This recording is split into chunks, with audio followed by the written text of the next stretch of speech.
adoring the king. Details like this have suggested that this was not just a symbol of humanity adoring the god king, it's also a logo for a basically illiterate society. And remember, after all, in Egypt, 1 or 2% of the elite knew how to read and write. So for most other people, something like this would tell them, when you see this on the column, you can stand there. A bird that's actually a crowd control sign is only one of the surprises that can be found here if you know where and how to look. The average visitor today might also be surprised that all of this drab stonework was once painted in stunning colors. The few sections of painted decoration which remain give us a tantalizing glimpse of Karnak's fabulous past. Parting this stuff is really urgent because, as you can see, the wall is flaking away. These name rings that you see above me were intact when we photographed them in 1992. They're practically all gone now. So every time I get fed up with the tedium of what I'm doing, I basically come back here and I remind myself what a race with time we're in and how it's important to record this stuff before it disappears. Sadly, groundwater in Egypt has been rising since the construction of the Great Aswan Dam in 1969. Like a sponge, the porous nature of these ancient stones now draws this water and the poisonous salt it carries. But other Egyptologists are continuing the struggle to unlock more secrets still held within these wondrous walls.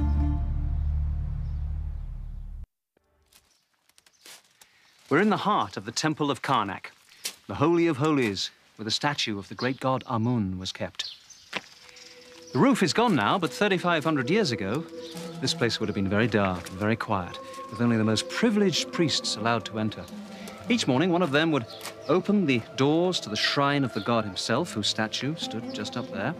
And then the statue would be washed, given his morning bath, and anointed with precious oils, and then dressed in the finest clothes. Offerings would be left. Here, perhaps, flowers or oils. And on this great table, food would be laid out before the god so that he could refresh himself during the day. Of course, the god only took the essence of the food. After a suitable interval, the actual stuff was eaten by the priests. Finally, they would leave incense burning, and then the god would be allowed to enjoy his day in peace.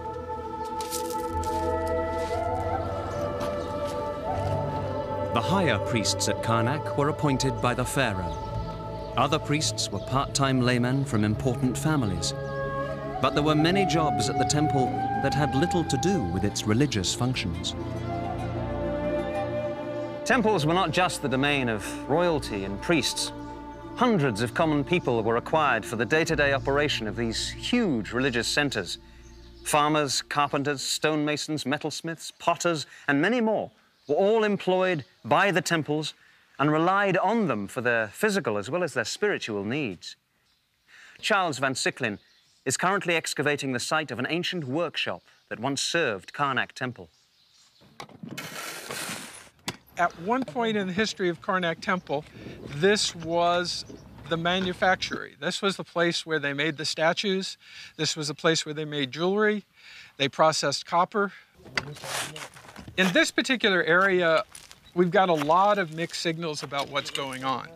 I have places where I have concentrations of dirt filled with metallic flecks, which we haven't checked out yet, that look a lot like a word we don't talk about in Egyptology.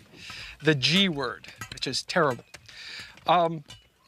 Gold is the G word. Archaeologists hate to find gold because it's only a problem and it never tells you anything.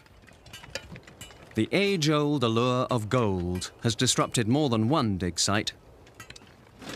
For serious archaeologists, its presence only serves to distract from the search for more important discoveries. There are a whole series of basins, one on top of the other. They go down for over 4 feet, and they were putting stuff in and letting them have sediments. The sediment would filter out, and then they put more liquid in and out. Maybe they were trying to extract some of the gold. That's probably the best theory this week. It's a problem I haven't solved yet, but that's archaeology. All facets of Egyptian daily life were dependent on pottery. Jars, bottles, basins, bowls, pots were everywhere. It might be assumed that every piece of pottery is dug up and kept. But over 3,000 years of history make for a lot of broken pieces. Most of this area is littered with literally millions of potsherds. This is a potsherd that I usually refer to by the Arabic word zabala, which means trash. It's part of the body of a piece of pottery, so it has no characteristics that will tell me anything about it. So we toss it. As the centuries passed, the cult of the great god Amun withered, and Egyptian civilization was overrun by other cultures. Karnak Temple was finally closed by the Romans in the 4th century. When at last Europeans saw Karnak in the 18th century, its great halls were filled with sand. Campfires blackened the beautifully painted walls, and only peasants and their donkeys looked upon the holy inscriptions once meant for gods.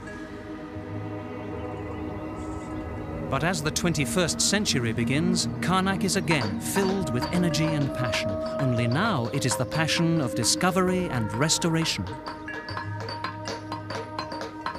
Today, no one lives here at Karnak. The sands have been cleared away to reveal these, hundreds of blocks of stone. With slow and precise detective work, François Lachet and a French team have achieved the impossible. From these random blocks, they have managed to reassemble a whole building. They have recreated the Red Chapel of Queen Hatshepsut.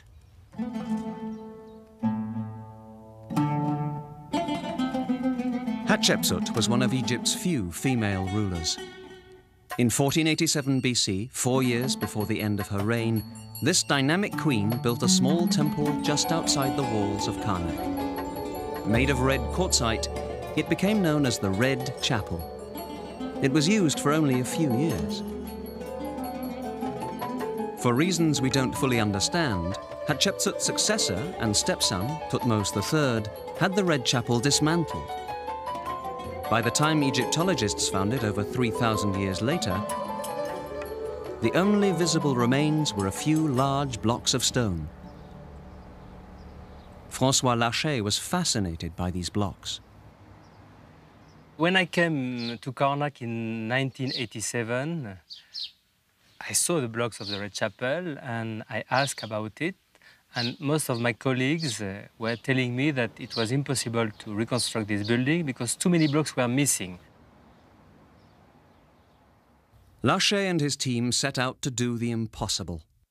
Fortunately, some of the stones which were once the walls of the Red Chapel had been carved to tell a story.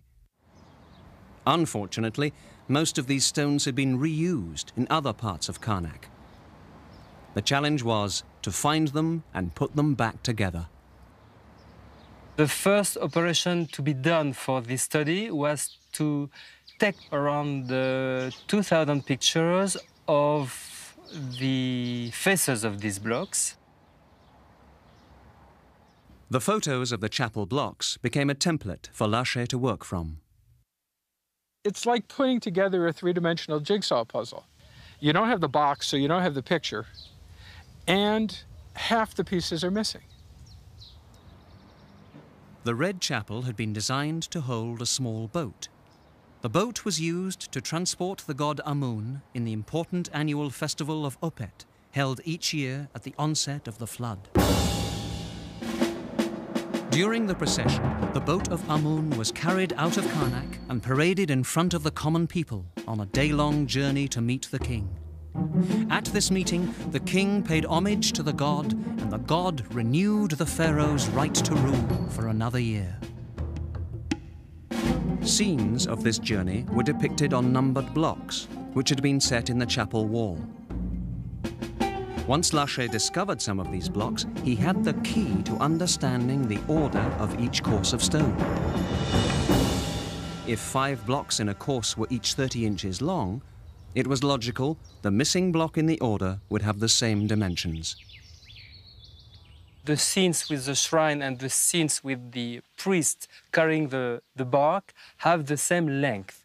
So it was quite easy to add these lengths to the missing parts to reconstruct a part of this entire third course.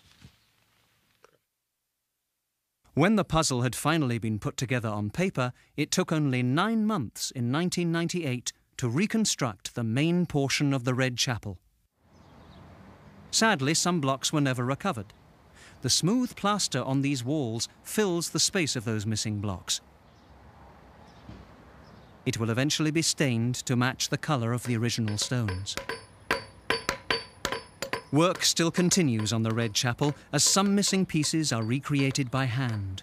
But for the first time since the New Kingdom, we can look upon Hatshepsut's beautiful shrine and marvel at what had once been lost to us.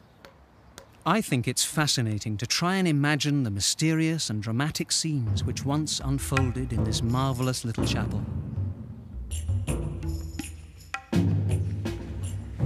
The one day in the year when the average Egyptian could actually see the god Amun-Re was the festival of Opet. The god would be removed from his sanctuary and brought here to the Red Chapel. Inside, on this very spot, was a small bark, or boat, which would carry the god on his journey. He was placed inside the bark, and shaven-headed priests with leopard skin robes lifted the holy bark onto their shoulders and carried it out of the temple of Karnak towards Luxor, over a mile away, down the Avenue of the Sphinxes.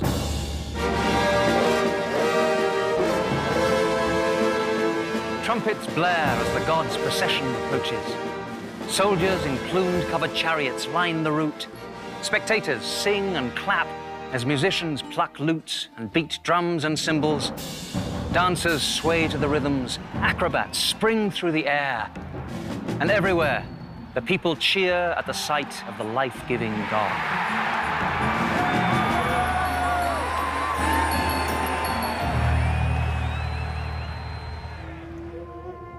Much of Karnak Temple remains to give us a wonderful sense of what this place was like 3,500 years ago.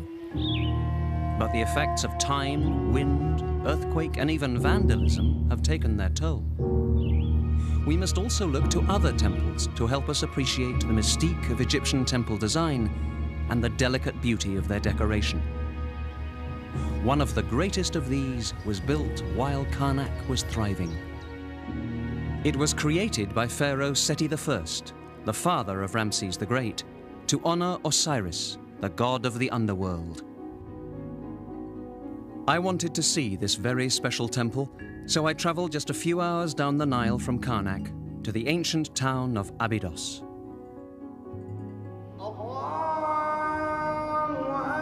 It's Friday, the holy day of the Islamic week here in modern Egypt. You can hear the muezzin calling the faithful to prayer. What we have left of ancient Egypt is its religion: tombs, temples, monuments. But to the people of those times, that's what Egypt was.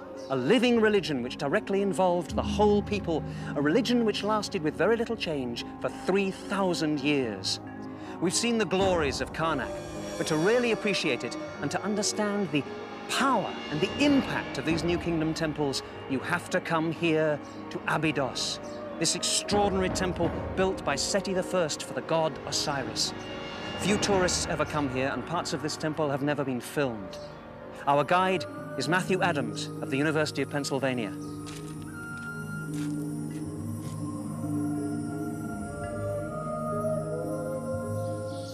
So Matthew, tell us about this amazing place. Where are we? Well, we're in the first hypostyle hall of the Temple of Seti I at Abydos. And we've just come in from the sunlit world of the living of ancient Egypt, and we're moving slowly into the more dimly lit world of the divine. So Seti I originated this temple. What was his purpose? Well, from at least the beginning of the Middle Kingdom, around 2000 BC, Abydos was seen as the primary cult place of the god Osiris, the ruler of the land of the dead. The Egyptians believed that he had been buried here, that his tomb was out in the desert here, And Seti wanted to associate himself with the cult of Osiris. And in building this great temple, he was